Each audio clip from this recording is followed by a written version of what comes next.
It was October 26, 1979. I woke up. My back was in excruciating pain. My parents came to me and said, what's going on, Paula? And they were pretty frightened. And so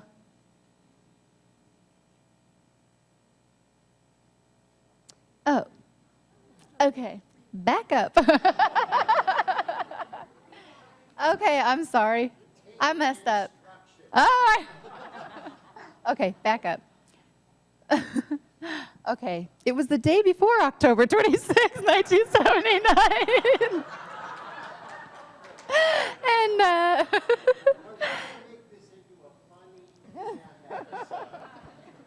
I know. We've actually been through this 14 times. I can't believe I messed this up already. Anyway, I was a happy, healthy 12-year-old girl doing all kinds of gymnastics, enjoying life, loving my family, and doing flip-flops everywhere in hopes of one day becoming an Olympic gymnast. October 1996. I was a journalist, a mother of two. I was getting a new job. I was a very happy person. I was 21 years old, living in a small town in Alaska. Just started working as a hairdresser and had two twin-year-old boys, very close to the age of one. Fairly unhappy in a relationship going nowhere and feeling pretty sad for most of the time. I had lots of friends and a busy social life. I like to party and have fun.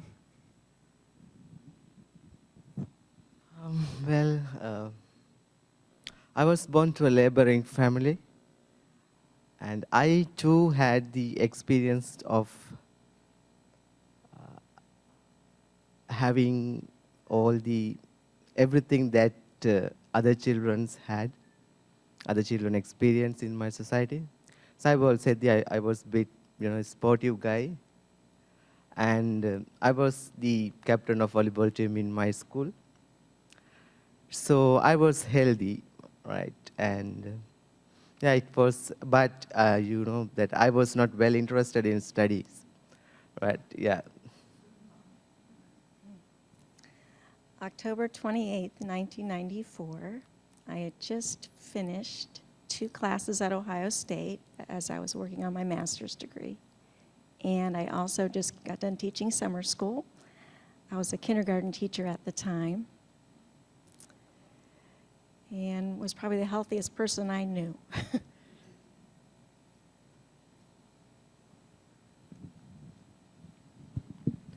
Okay, fast forward. October 26, 1979. I woke up in the morning with excruciating back pain. My parents came into the room and said, what's going on, Paula? And they ended up taking me to the emergency room. I was sent home. At that point, I was still walking. It only took a few hours, and I felt a wave of paralysis go from my toes to my neck. Back I went to the emergency room, and this time, there were 0 answers. My family members were at home scared,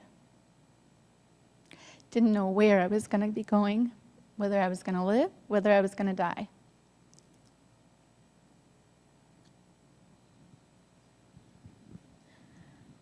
October 1996. I went swimming one evening. I came home and I started throwing up. I threw up for a whole month. I went from hospital to hospital, doctor to doctor. Eventually, I ended up in a major hospital. I had a spinal tap. The next day, I couldn't move. I was in bed for a while. I got up after a few months. 2 years later, my eyes went. They came back. 2003, I was back in bed, unable to move, and my sight was completely gone. May 21st, 2005, I woke up at 8 o'clock in the morning to plan my twin boys' first birthday party. I had excruciating pain in between my shoulder blades, and within probably an hour, it was just getting worse and worse. Within 2 hours, my fingers were unable to move. I was unable to balance and hold my own weight on my legs. I went to the hospital and was medevaced to a larger town. Stayed there for 3 weeks and was medevaced again here to Seattle, and was ventilated for 3 months and was able to regain the ability to breathe again, but was paralyzed basically within 4 hours of onset.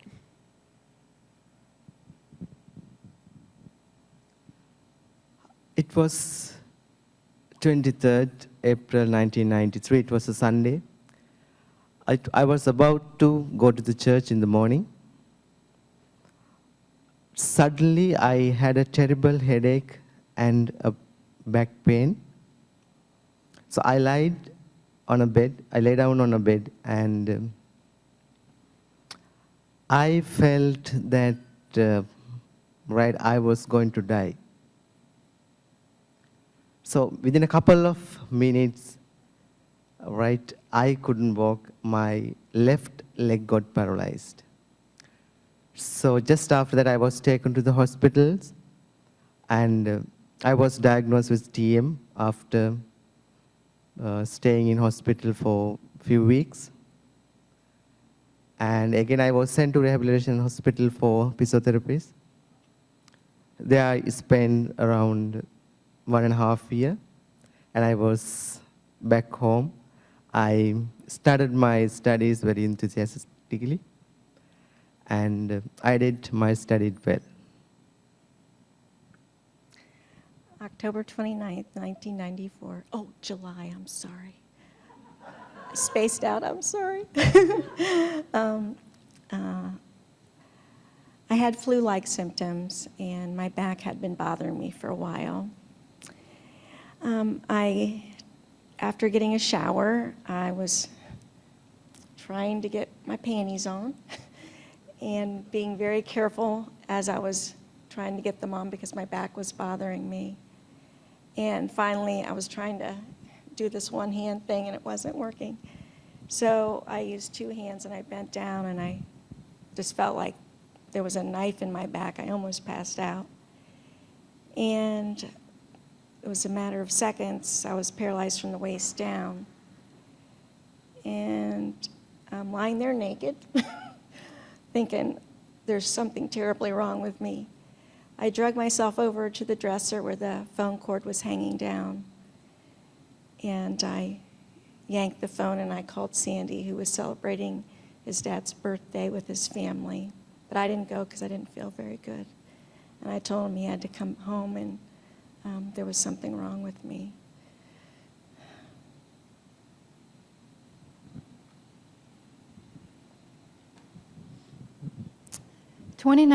Years later, I'm still healthy, happy, and incredibly blessed with an awesome family.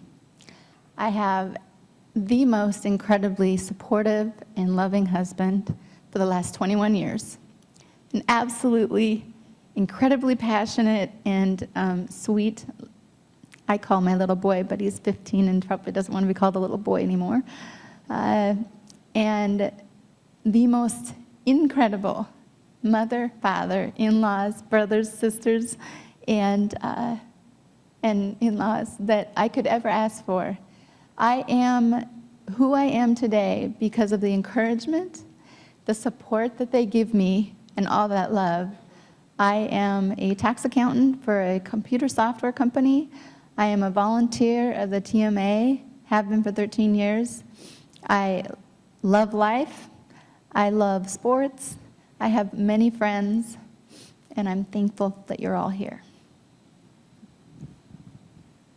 12 years later, I am happy. I'm still married. My daughters are 24 and 21. They're women, they're leading their own lives, but they keep coming home. They keep thinking about me. I am coordinating an association and support group of people with autoimmune diseases. We've just launched in June this year, June 19th, last month.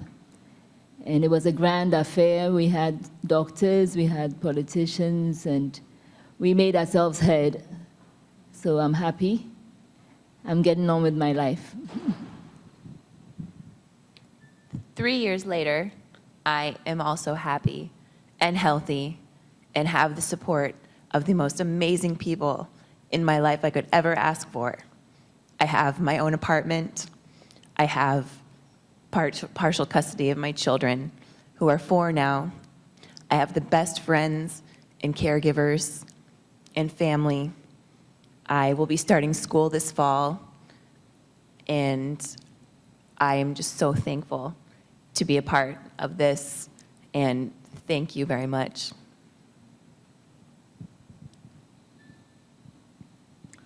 As you all know, I'm Ivan Fernando from Sri Lanka. I came all the way from there to take part in this symposium.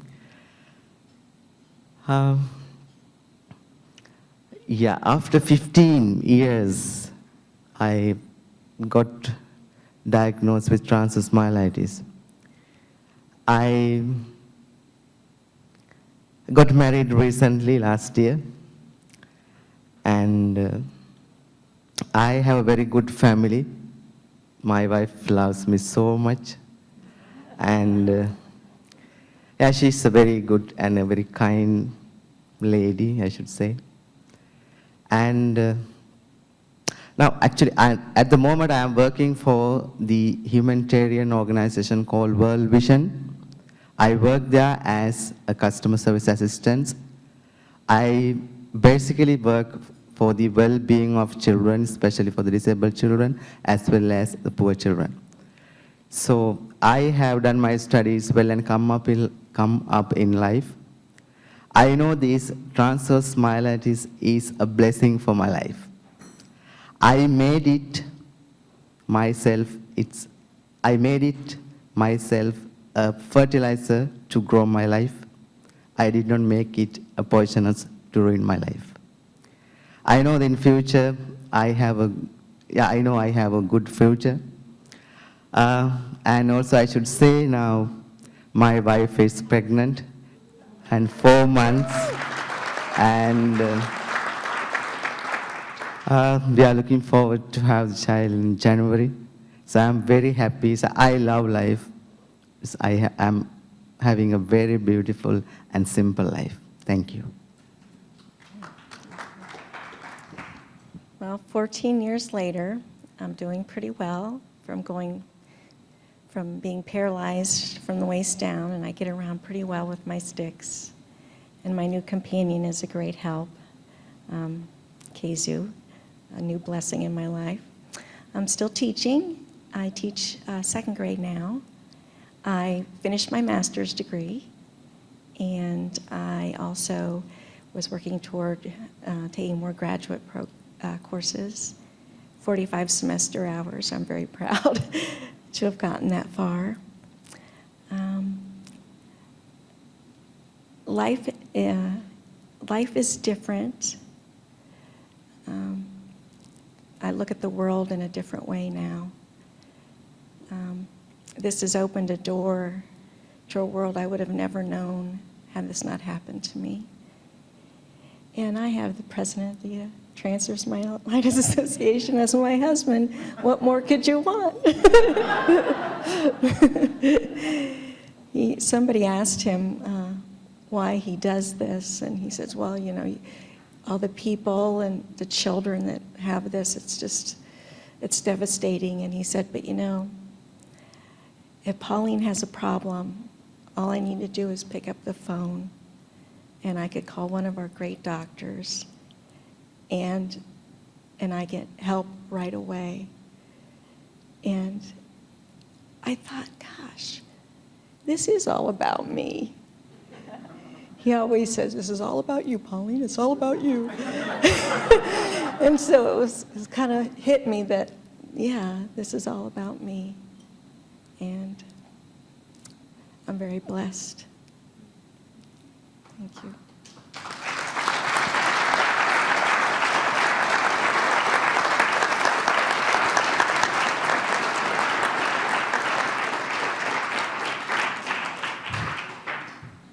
We did this because their story is your story. It's Alan's story. You all have been through this experience, and that's what makes what we're doing so powerful, because no one understands what you have been through in quite the same way as the other people who are in this room. And we understand that's why it's so important for all of us to make these connections possible between everyone.